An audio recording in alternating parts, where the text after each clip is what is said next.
Amigas, amigos de Ultimátum Digital, buenas tardes. Vamos a iniciar el arsenal de plumas. ¿Y qué? Inicio de semana, Tony Guillén, Alejandro Moguel. ¿Cómo estás, director? ¿Cómo están? Buenos días, Buenos días. El fin de semana muy activo en materia electoral, Coahuila y Hidalgo. Hidalgo. Oye, la verdad es que el dirigente de Morena, lo vieron ayer, que estaba desencajado, ¿no? Sí. El PRI obtuvo triunfos muy importantes. Sí, Muy, así es. es un avance y yo diría que es una señal de lo que podría venir a futuro, salvo que pase algo extraordinario, pero la tendencia, si vemos el PRI, obtuvo ese partido que estaba muerto, Sí, que se suponía muerto. que se suponía muerto, que todos decían, no, no tienen nada que hacer ya en las urnas, no tienen nada que hacer en la aceptación popular, y vemos un repunte. Tendríamos que revisar. Me parece que los candidatos que se llevaron ahí por los partidos adversos al PRI, en específico de Morena, fueron como un capricho, ¿no? O sea, el partido no está mal, Morena no está mal, pero impuso a gente como que si por decir un nombre, perdón, en Tuxtla Gutiérrez, que Morena se empeñara por una voluntad política en poner a la señora Mandiola, por ejemplo. Sí. pues Marcelo Toledo es un fundador de Morena, pero ya en la popularidad, si no tiene un trabajo, algo así me comentan que pasó allá. Entonces tenemos la nota que nos dio y encabezó nuestro subdirector Alejandro Moguel: arrasa el PRI en las elecciones de Coahuila e Hidalgo. Fíjate que yo estaba reflexionando eso anoche, porque a la hora de poner las cabezas dices, bueno, ¿será que estamos reflejando bien lo que está pasando? Y ya después revisé el tema y sí, así es, sí. Hubo 16 distritos en Coahuila y en los 16 ganó el PRI en las preliminares. Claro, podría caer una o dos tal vez por algunas cosas que ya luego suceden, pero el mensaje que mandan en un momento pues es arrasar, ¿no? Y en Hidalgo ganó municipios de mucha densidad poblacional, creo que algo así de 84 de ciento y tantos, no sé qué, o sea, es un porcentaje también elevado, como 60 o 70% de la totalidad de las elecciones, ¿no? Que ahí ya no sería tanto arrasar, pero sí una ventaja muy grande por encima de los demás, pero la lectura que dice el director Ahmed es precisamente lo que sorprende, ¿no? Porque se le suponía ya muerto, se le suponía ya debilitado, se le suponía ya en el piso, y los demás muy confiados decían van a votar igual que en el 2018, pues no sucedió, definitivamente. No, los últimos datos, si me permiten, sí son, favor. lo comentábamos con Alejandro Moguel antes de empezar el programa, que sí, el margen de triunfo es importante, o sea, sí tienen que presumir, no es una retórica, no es un discurso, sí tienen que presumir, los porcentajes preliminares son de triunfo. El Partido Revolucionario Institucional dio ayer la sorpresa en Coahuila e Hidalgo. En el estado del norte, nada más para que se den una idea, en 77.32% de las actas capturadas, el PRI se perfila desde anoche para ganar los 16 distritos en juego. Totalidad de 16 distritos. Lo que te decía de Coahuila. ¿Cómo le haces con eso? No, sí. Y en el centro se proclamó ganador en al menos 21 municipios. Claro, Morena desconoce. Dice que desconoce el triunfo. Ahí el presidente Cuellar ya no sabía ni por dónde. Y en efecto, coincido contigo, estaba mal, que vamos pálido. a apelar. Y que... Pues sí, que apelen, pero está muy... el margen de triunfo de actas preliminares contadas por las autoridades, primero ciudadanas, y luego elevadas a la plataforma del INE, claro, está complicado, ¿eh? Y despuesito iremos al fondo, como decía el director Ahmed, habría que ver cuáles fueron los factores que ayudaron. Uno de esos pudo haber sido eso que tú dices, haber puesto candidatos a capricho de que pensando en que la misma oleada que hubo en 2018 iba a repetirse, pues eso también pudo haber sido un error tremendo de ellos. Un error tremendo que yo creo que es un interesante ejercicio para ambas partes, para el partido en el poder y a los que están conquistando el poder. Porque no va el nombre de Andrés Manuel López Obrador en las boletas electorales. Eso va a pegar Y creo que eso sería uno de los factores también. Exacto. No va Andrés Manuel, porque efectivamente fue un proyecto esperanzador y la gente votó por Andrés Moreno, no por Morena, fue por Andrés Manuel. Entonces yo creo que algo de eso también pudo haber pasado y será parteaguas. Ahorita los priistas están muy emocionados. Yo les diría también que tranquilo, ¿no? ¿Cómo es que dice Andrés Manuel? No coman ansias, no coman ansias. ¿Qué dijo el presidente hoy en la mañanera? Rechazó, primero, hablar así abiertamente del tema, rechazó hablar sobre los resultados electorales de Morena en los comicios de ayer domingo en Hidalgo y Coahuila. En su conferencia, el presidente señaló que lo importante no es quién gane las elecciones, sino que sean limpias y haya participación de la gente. Pues técnicamente, logísticamente, por los cubrebocas y el gel antibacterial y que la pluma, fue ese escenario nuevo, novedoso, inédito que hubo, pero los resultados, lo que pasa es que el PRI no tenía nada que celebrar y lo está festejando a lo grande, porque no tenía buenas noticias, sino era corrupción, que metieron a la cárcel a tal gente. Por supuesto que lo va a aprovechar Alejandro Moreno como el triunfo de las Olimpiadas, como si ganaron todo el medallero frente a Estados Unidos. Así lo están vendiendo. Por supuesto, yo si trabajara ahí con ellos también les dijera, hay que vender. Pero por supuesto, ya te sientas a ver los números y tienes enfrente a la elección de 2021, donde tampoco están muy bien sus cuentas. Sí, pero yo creo, como reflexionabas un poco, Alejandro, son reflexión para todos los partidos políticos. Para Morena, en algunos casos sí tendría que preocuparse por algunas malas decisiones que han tomado y serviría incluso para revisar lo que ya habían decidido. O sea, si habían decidido sobre candidatos que no fueran populares, por ejemplo, o los recursos que van a usar, no públicos, pero los recursos que van a usar, los lugares donde supuestamente están sólidos y realmente no lo están, y también qué habrá de hacer el PRI y los demás partidos políticos en la víspera electoral. Esto sí llama a la reflexión de todos. Por supuesto. Bueno, ¿y qué nos dice cuando el presidente Andrés Manuel rechaza hablar si lo que le gusta a él es hablar? Sí, porque ahora no le porque conviene. Ahora no le entra. ¿Qué le dices, no? Eso nos da una señal clara de la dimensión de cómo sí le impactó, les llegó es una estocada. 77% ya está. Así. Pues tendrán que, como bien decimos en este momento, pues reflexionar ellos y las partes, todas las partes, ¿no? ¿Qué está pasando? El gobierno de Andrés Manuel ha sido objeto de muchas críticas. Yo no sé si vaya a enderezar, le vaya a servir esto como un aviso tendrá que cuidar algunas cosas, o se va a mantener. Y bueno, yo creo que todo lo que venga ocurriendo a partir de este domingo lo vamos a ver ya con un foco político electoral.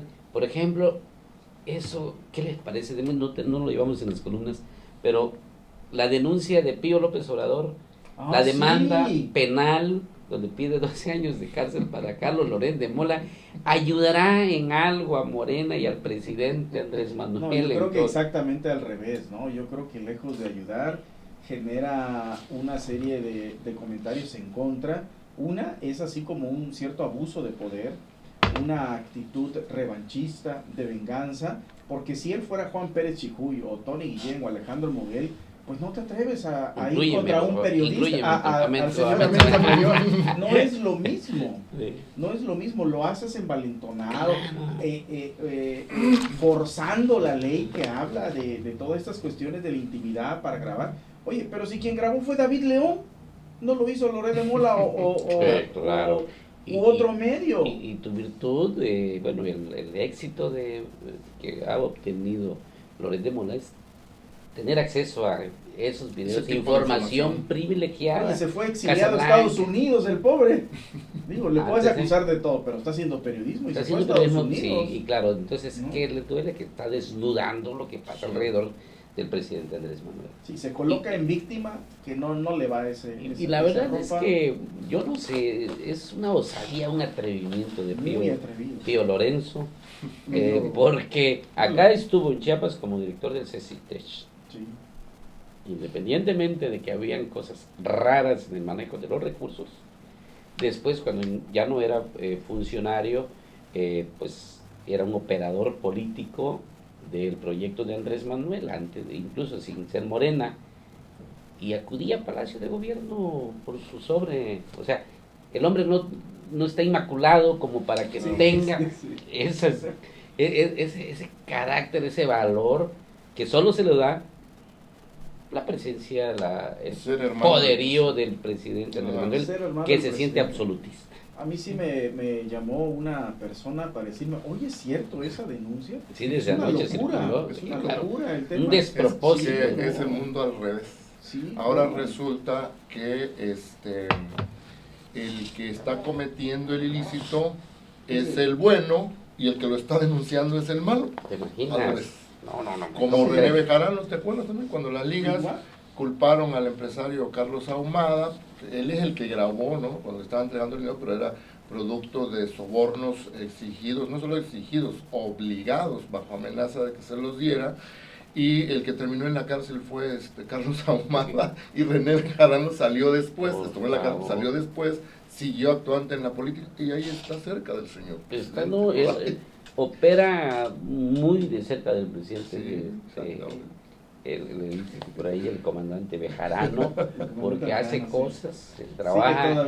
Sigue con la liga, por supuesto que está muy cerca, y Pío López Obrador, pues Lorenzo ha sido también muy aplicado en eso de tender la mano para fortalecer económicamente el proyecto de Andrés Manuel antes de ser presidente. Bueno, y otro elemento también ahí que dice el presidente que rechaza hablar del proceso electoral, también no quiso abordar mucho el asunto de la renovación, el desempate de Morena entre Porfirio Muñoz y Mario Delgado, que se están dando con todo ahí. El 24 son los resultados finales.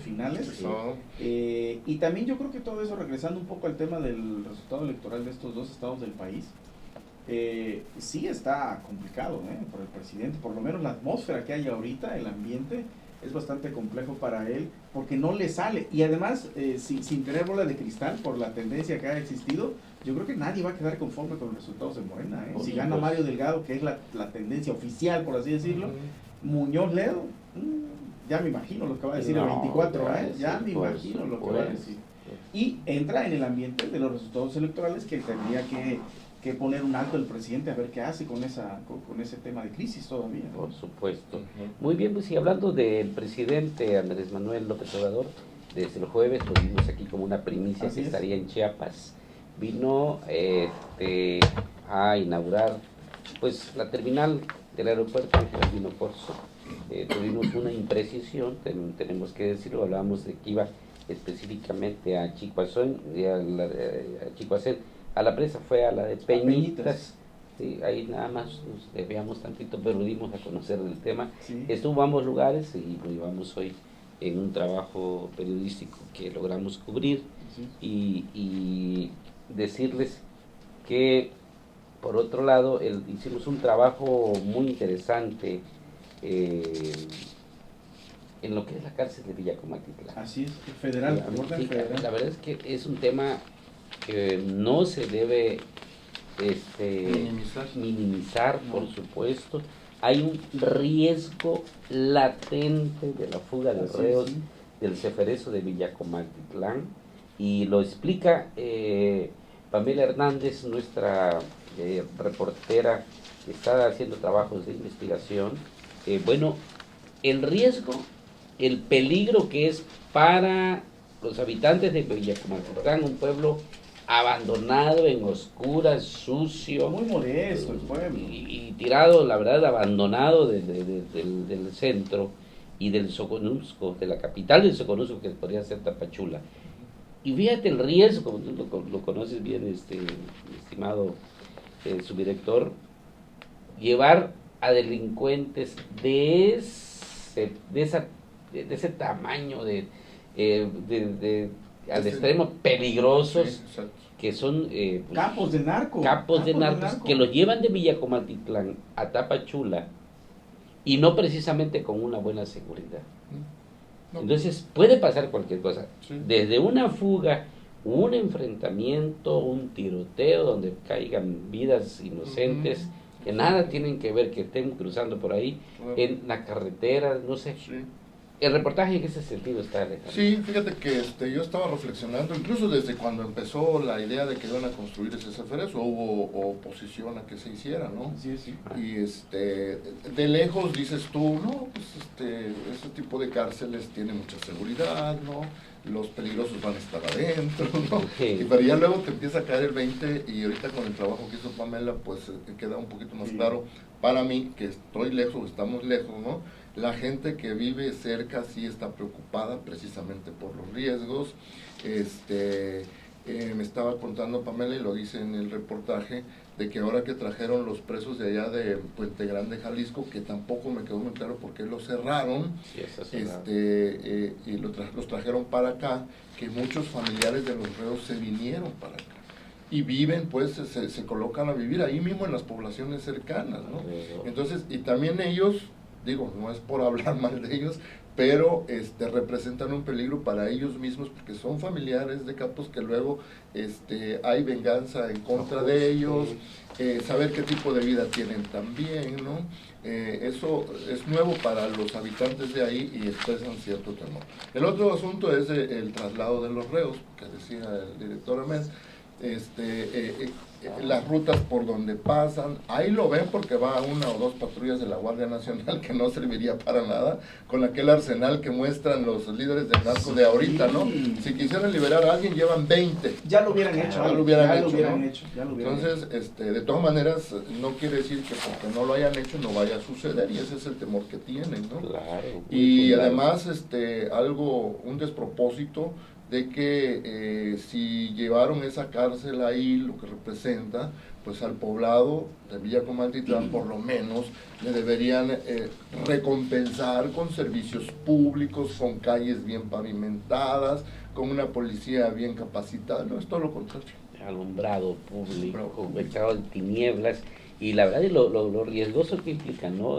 Lo que tú dices, el ajuste de cuentas, las vendetas que se dan entre los capos, es sumamente peligroso. Llegan a repercutir a las familias. Sí, por supuesto. Y bueno, y luego de la detención del titular, eso estuvo también, sigue saliendo, y hay quienes dicen pues, que esa detención ocurrió allá y hasta aquí puede repercutir con que se descompongan las cosas. Sí, es un elemento muy complicado. Y fíjate que un amigo retirado del ejército, no voy a decir su nombre porque me dijo que no, pero él estuvo ahí, él es un alto mando ya retirado, chiapaneco, que fue una época muy difícil de Cienfuegos.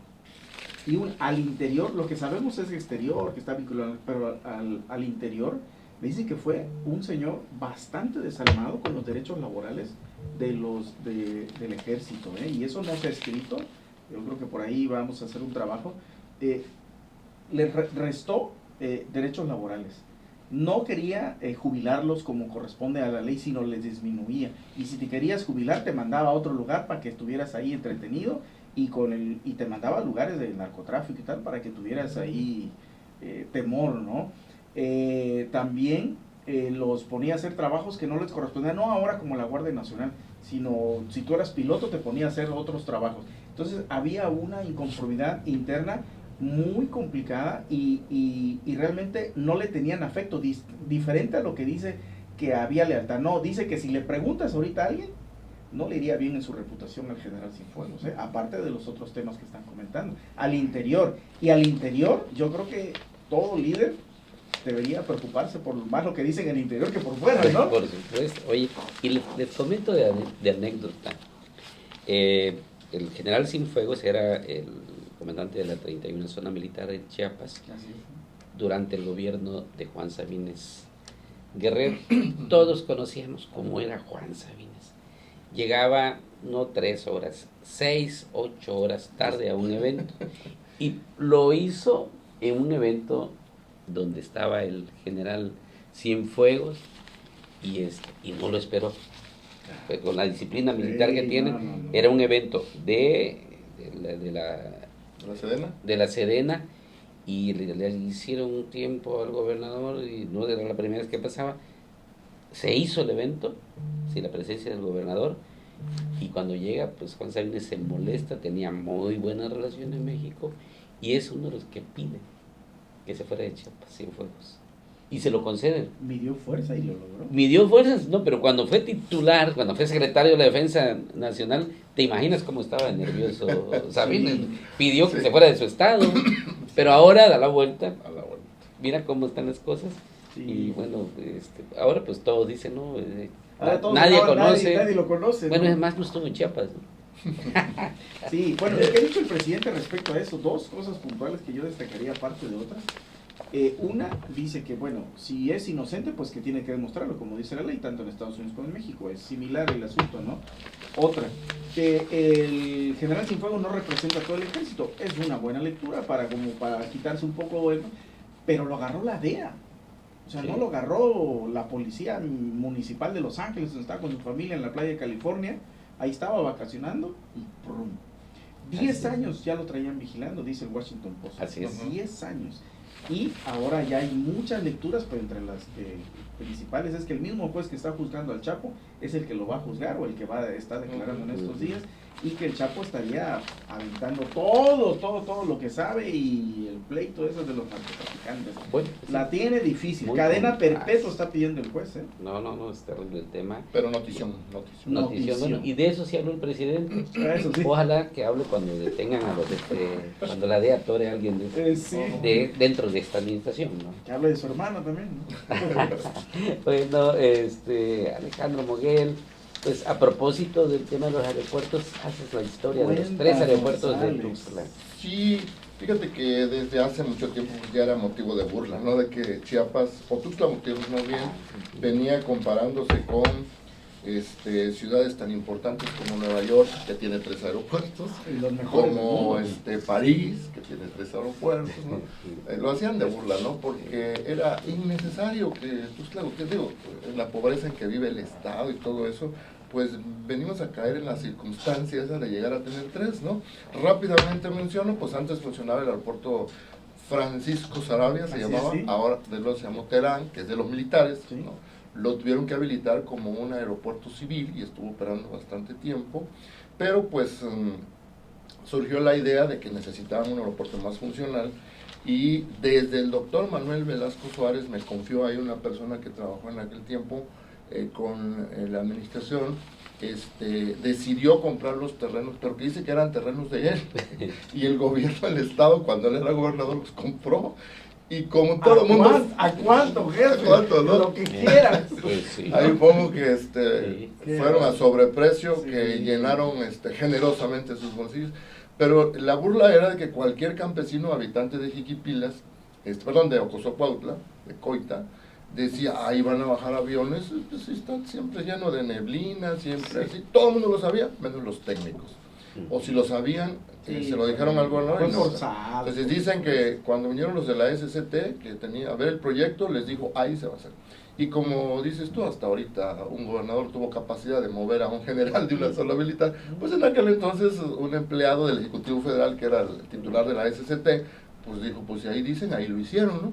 Sí. Y así les fue, nunca funcionó totalmente, sí, bajaban los aviones, pero había vientos cruzados. Sí. Por eso el aeropuerto de Texcoco en la Ciudad de México, no sé si recuerdan ustedes, creo que tenía estudios de factibilidad desde hace 10 años, no los hacen en 2 años, en 1 año. Es bastante el tiempo para medir las circunstancias ambientales, ¿no?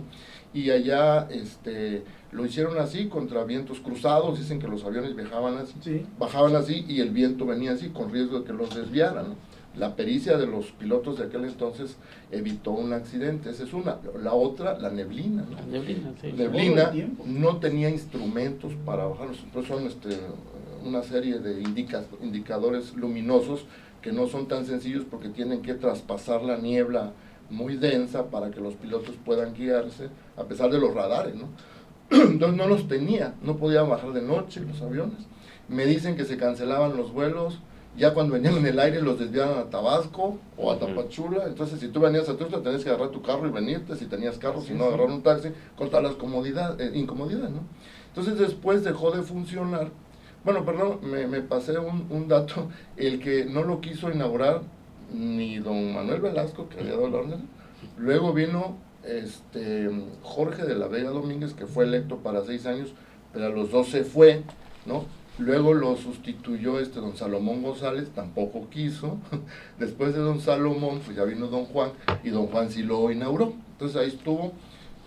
Por los riesgos volvieron a pasar al aeropuerto de Terán hasta el 2000, cuando vino Pablo Salazar, que se lanzó el tiro de buscar un terreno. Encontraron de Ángel Albino Corzo, allá en, el aeropuerto Ángel Albino Corzo, que se construyó en terrenos de Chiapa de Corzo, y no había otro, y ahí lo hicieron. Había mucha oposición también al principio, pero resultó funcional, y hice todo este contexto porque terminé con que inauguraron una ampliación de la terminal, que antes habían dicho no iba a ser funcional, y sí fue funcional. Y ahorita muestra de ello es que ahí mismo hicieron la ampliación, que ahorita va a dar mayores facilidades para la capacidad de turismo que llega, ¿no? De visitantes o de usuarios simples. Sí, de acuerdo con toda la historia que planteas, lo conocemos con datos nuevos ahí que nos recuerdas. Sí. Y efectivamente, yo recuerdo que, no sé si Ruy Ferro era el gobernador, Pedro González Vera era el secretario de Obras Públicas, y habían comprado un equipo carísimo que era como para esparcir la niebla, nebulizadores, algo se llamaba. Y él decía, pues, oye, ¿cómo es posible? Era una farsa, era una farsa. Y una la nota, claro, una la nota más que todo. Ahora se está hablando del aeropuerto de Tapachula, ya en la reunión privada del presidente Andrés Manuel con el gobernador Rutilio Escandón, que le planteó hablar de meterle al aeropuerto de Tapachula. Se está haciendo un proyecto para darle más vida al aeropuerto de Tapachula, y podría ser una inversión, dijo el presidente Andrés Manuel, y vamos a ver qué pasa con el tema de los aeropuertos. Es muy completo y muy interesante. Ambos son internacionales, hay que decir. Tienen características internacionales. Así es, por supuesto. Sí. Aunque no vengan aviones del exterior. Bueno, en Tapachula sí vienen de Guatemala. Por moda, cada gobernador a veces. De Guatemala. A veces por moda. Por ejemplo, Juan gestionó mucho vuelos internacionales. Vino American Airlines. Sí, pero estuvo muy poco tiempo porque no había demanda. Entonces no le era redituable, se tuvo que ir. Sí, bueno, y vamos ahora a concluir los tarot políticos. Por favor, director, relátanos. Oye, pues un congreso a modo, ¿no? Sí, a modo, porque estoy diciendo, pues resulta muy ingenuo e ilusorio, claro, pensar que una vez que vino la 4T, el advenimiento de este gobierno, pues cambiarían las cosas, las mañas, los vicios, las corruptelas. Sí. Y me refiero específicamente a los acuerdos bajo la mesa que ocurrieron para que se aprobara la desaparición, así literal, de los 109 fideicomisos que representan 68,000 millones de pesos que se fueron a Hacienda, y que ahí pues el presidente Andrés Manuel podrá disponer a su antojo, un antojo que podemos decir o predecir que era político electoral. Pues en primer lugar estoy diciendo, bueno, pues se está hablando de que pues eran manejados con absoluta corrupción, con descarado manoseo. Bueno, entonces no está confiando de entrada en su gobierno. ¿Por qué no evitar que se apliquen esos criterios de corrupción por un lado, por el otro? Lo llevó a otras manos. ¿Los nuevos serán honestos? Es una pregunta que le estoy haciendo. Pero básicamente lo que abordo es de que, fíjate, aquí le doy datos específicos. ¿Cómo se logró que pasara esta iniciativa del presidente Andrés Manuel, que pareciera que fue un capricho? Se ocupaban en el Congreso, ¿te acuerdan que esa sesión fue maratónica, que terminó a las 7 de la mañana? Pues se ocupaban 251 diputados presentes para tener el quórum que exige el reglamento del Congreso de la Unión. Y habían físicamente 227 legisladores. Hacía falta. Entonces ahí comienzan las negociaciones, por eso hacían un intento y regresaban otro intento, hasta que lograron convencer entre comillas, o entre signos, o entre pactos políticos electorales, acuerdos, sí, a que llegaran 22 diputados del Partido Verde Ecologista para que se alcanzara el quórum y se sometiera a discusión. Para no verse tan lamebotas, los diputados del Verde hicieron un acuerdo de que se prestaban para generar el quórum, pero a la hora votarían en contra. Y ahí entra otra negociación con los del PRI. ¿Qué va a pasar? Que los del PRI hicieron números que no lleguen 10 del PRI y 15 del PAN. Y así mayoritea Morena con su alianza del partido en contra de los demás partidos. Así fue como, o sea, se sentaron o en un pizarrón, a ver, que lleguen los del Verde, los 22 sí, para generar el quórum, ya se somete. Para que no te veas mal, no votes a favor. Por eso muchos diputados del Verde no votaron a favor de la iniciativa, pero ya tenían acordado con las cúpulas del PRI que no asistieran 10 diputados, ahí está el registro de votaciones, y 15 del PAN, no llegaron, y así fue como pasó esta iniciativa. Son unos doctorazos de suma y resta. De suma y resta, estoy de acuerdo. Y la completa simulación de siempre. Completa simulación. Ahí pues yo nada más agregaría, en el caso del PBN, ¿quién sería uno de los grandes operadores, no? Ahí también. Pues sí. Bueno, ya sabemos quién, vamos, ¿no? Por supuesto que sabemos. Bueno, y por otro lado, fíjate que en Coita, el licenciado Walter González Macías está haciendo un buen proyecto. Fíjate que ese era un tema, perdón por entrometerme, es de los candidatos. Sí, pero fíjate que ha generado muy buena simpatía, muy buenas alianzas. Pues se le ve en él, es un hombre ya maduro, serio, y no como dijimos de Pío López Obrador, parece que no tiene mácula, es un hombre que sí ha tenido una buena aceptación, y ya de entrada pues tiene en las encuestas un porcentaje muy importante de apoyo de la gente. Esperemos qué pasa. Y en declarado de adivinanza me estoy refiriendo al caso del señor, el empresario chiapaneco muy fuerte, por supuesto, le dicen el Slim chiapaneco, a Rómulo Farrera Escudero. Regularmente en los eventos de gobierno es un invitado, y es un invitado que lo vale, porque representa a la iniciativa privada exitosa.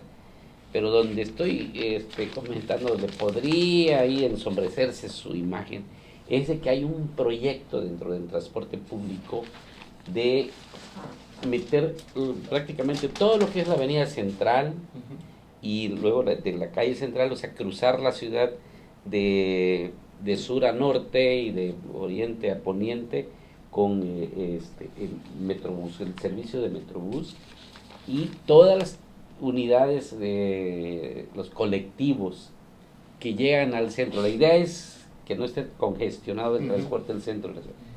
Todas las unidades, los colectivos, tendrían que traer a su pasaje, conectarlo con esta unidad que debe ser muy moderna, la que se está proponiendo, muy moderna. Todos los del lado norte bajarán hacia donde puedan subir al Metrobús, por llamarlo así, y todas las rutas. Lo que cuestiono es algo que se está trabajando sobre la mesa, no es un hecho, es de que, bueno, la inversión que ocupa para un vehículo de esta característica es de entre 5, 6, 7 millones de pesos. O sea, un concesionario de Conejobús, bueno, ni todos juntos, creo que podrían comprar una unidad así, mucho menos los demás colectiveros, lo digo con respeto por el término, a veces suena despectivo. Los concesionarios de colectivos no creo que tengan la capacidad para meterle una lana. Entonces, ¿vieron quién sí puede? Rómulo, él sí lo puede meter. ¿Cuántos? Los que sean necesarios. Claro, mira, igual el caso como del aeropuerto, del Metrobús y todo aquello que suene a innovación, a tecnología, que finalmente son servicios públicos, que obviamente reclaman más inversión, que hay muchas necesidades en Chiapas, ¿no? Obviamente, pero esto debe ser bienvenido. A mí me tocó la experiencia de trabajar y estudiar en Guadalajara cuando estaba el proyecto del Metrobús. Nadie quería tampoco, porque son más los usos y costumbres. Mira, dinero hay en Chiapas, Sí. ¿Cuánta gente de Tuxtla tiene harta paga producto de corrupción? Tiene. Pero les favorece estos usos y costumbres de sus bolsillos particulares, tener esta idea de tener muchos taxis, mucho transporte. Hay mucha gente que tiene dinero y puede invertir en este Metrobús y hasta en un teleférico y hacer muchas cosas, pero son muy convenencieros con sus asuntos particulares. Y por eso en muchos lugares, si Guadalajara no quería avanzar, en Chiapas va a costar, pero yo creo que sí tiene que haber un principio de estimulación, de gestión política también de muchos actores como el Congreso, el Ayuntamiento, Gobierno del Estado, Secretaría de Gobierno, para que impulsen esto, porque yo creo que así como queremos un buen aeropuerto, como también queremos buena salud, educación, claro, sí es necesario que haya modernización del transporte público de Chiapas. Por supuesto. Aún con la oposición de mucha gente, debería de existir. Pero ¿qué haces? Los concesionarios son los de Conejo Bus. Sí. Tendrías que hacer una negociación, sí, porque sí, significa quitarlos. Exactamente, sí. Sí. Y Conejo Bus, que están los concesionarios tronados, tiene creo, 3 años que no les pagan, antes les pagaban creo que 25, 20, 15 mil pesos mensuales por eso. Hubo un manoseo, por supuesto. Bienvenida a la modernización del transporte público, que debe ser digno y seguro, pero aquí a ver en qué enredo se meten, porque los Conejobús no van a poder invertir. Van a tener que darle una opción. Tendría que darle opción y ya ver qué va a pasar. Son tipos de definiciones que les pagan a los de Conejobús también. Así es. Bueno, pues esto es Ultimátum Digital. Ultimátum original, estoy clavado en uno diferente. El transporte original no. Ultimátum Digital, y fue Arsenal de Plumas. Gracias. Alejandro, buenas tardes. Buenas tardes. Vamos en este momento a la Fiscalía General de Justicia, perdón, lo anuncio de una buena vez. Pues ya ven que el voluntariado de la Fiscalía General de la República del Estado, perdón, sí rindió su informe, y hay que darle seguimiento a este tema. Vamos a platicar. Estuvo la señora Guadalupe Gómez Casanova, es la esposa del fiscal, con la primera dama de la presidenta del DIF, Rosalinda López Hernández. Vamos a abordar este tema en un momento. Gracias, amigos y amigas, por seguirnos.